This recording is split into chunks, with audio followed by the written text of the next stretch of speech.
Selamat pagi, Assalamualaikum warahmatullahi wabarakatuh.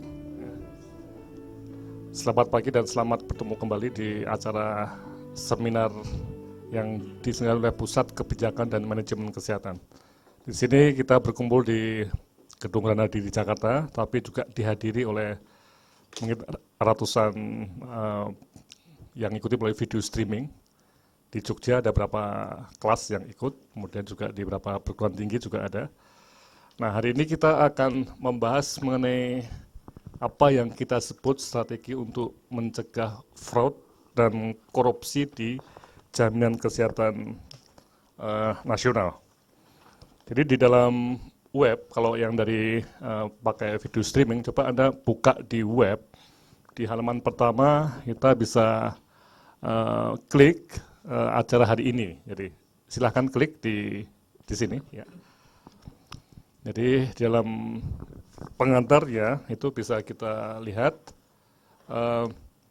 di mana kalau kita cermati saat ini sudah pasti ya bahwa jaminan kesehatan nasional akan dimulai tahun 2014 dengan dana yang mungkin cukup besar ya, antara tergantung nanti premi dan juga jumlah cakupannya antara 20 sampai 38 triliun misalnya. Nah, ini yang menarik, jadi dananya cukup besar dan kalau kita lihat potensi-potensi yang untuk dikorupsi atau di fraud itu juga cukup tinggi.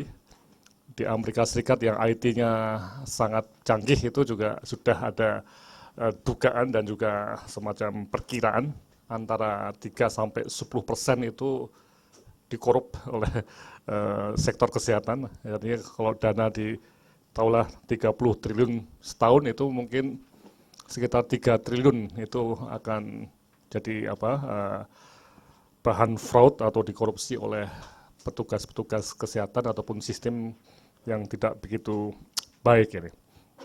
Nah, sehingga hari ini kita mencoba untuk melihat apa yang terjadi di Indonesia saat ini dan apa yang mungkin akan terjadi di Indonesia. Nah, dengan satu semangat adalah semangat untuk pencegahan fraud. Ya, di sana di Amerika itu sangat-sangat kuat pencegahannya dan juga pengawasannya. Jadi preventif dan kuratif atau penghukuman untuk yang fraud itu cukup kuat. Nah, disinilah kita hari ini kita akan mencoba untuk membahas kegiatan tadi ya. Sehingga tujuannya kalau kita lihat, pertama hari ini kita mencoba membahas potensi fraud di pelaksanaan sistem jaminan kesehatan nasional. Kita masih bicara mengenai potensi ya, karena kita belum punya berapa sebenarnya rupiah yang sudah di fraud tadi ya. Kemudian membahas peran pengawas internal dan eksternal dalam sistem jaminan kesehatan nasional. Ya, ini sangat menarik karena pengawas internal pasti di BPJS pasti ada sistemnya, tapi eksternalnya siapa ini? Nanti kita akan diskusikan ya, apakah betul di dalam undang-undang itu OJK ya, Otoritas Jasa Keuangan menjadi pengawas eksternal ya, atau mungkin yang lainnya. Karena di Amerika itu banyak sekali pengawasan, termasuk FBI juga ikut mengawasi. Nah, di sini juga dari KPK nanti juga kami harapkan untuk berbicara mengenai apa yang KPK akan lakukan untuk pencegahan fraud ini. Kemudian terakhir, kita juga akan bahas mengenai potensi perguruan tinggi sebagai pelaku pencegahan fraud. Ya.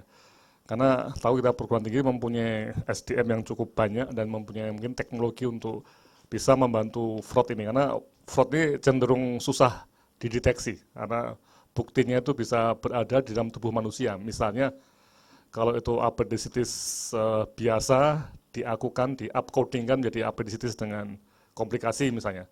Nah, siapa yang tahu buktinya ini? Karena sudah ditutup oleh operasi oleh dokter bedahnya ya. Nah, ini menarik ya. Jadi teknologinya untuk mencegah fraud atau mendeteksi fraud ini juga sangat rumit. Nah, ini butuh pelaku-pelaku pencegahan yang juga baik dan inilah potensi perguruan tinggi nanti akan kita bahas ya. Oke, sehingga acaranya nanti kita mulai pembukaan dan pengantar jam 9 tepat ini kita sudah mulai.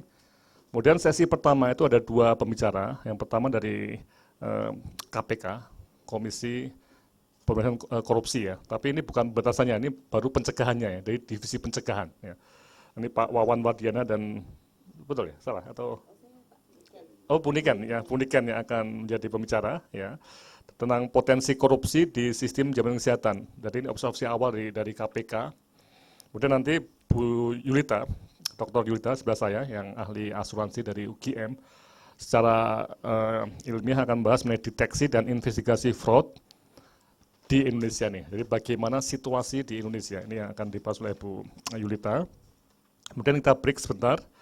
Setelah itu kita akan masuk pada sesi-sesi di mana kita mencoba untuk melihat bagaimana apa yang sudah dikerjakan oleh PT Askes Indonesia, sebagai calon atau akan jadi BPJS nantinya ya.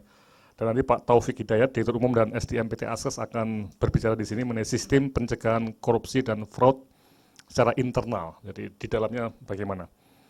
Kemudian bagaimana peran Kemenkes, ini kita berharap dari Pusat Jaminan Kesehatan Pak Usman Sumantri bisa hadir di sini.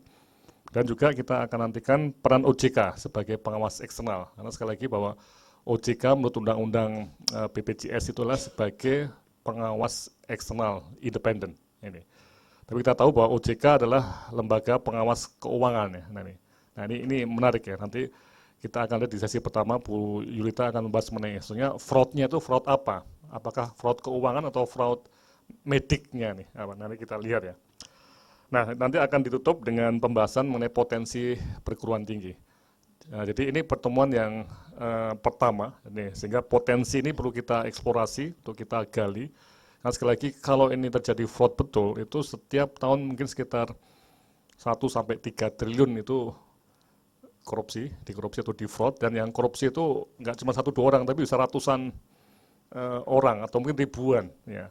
Jadi ini korupsi yang bisa sistemik, yang harus kita cegah nih. Nah ini yang perlu kita cermati sehingga kita nanti akan tutup dengan potensi perguruan tinggi, termasuk bagaimana menggalang kerjasama supaya isu fraud itu tetap kita kedepankan. Oke.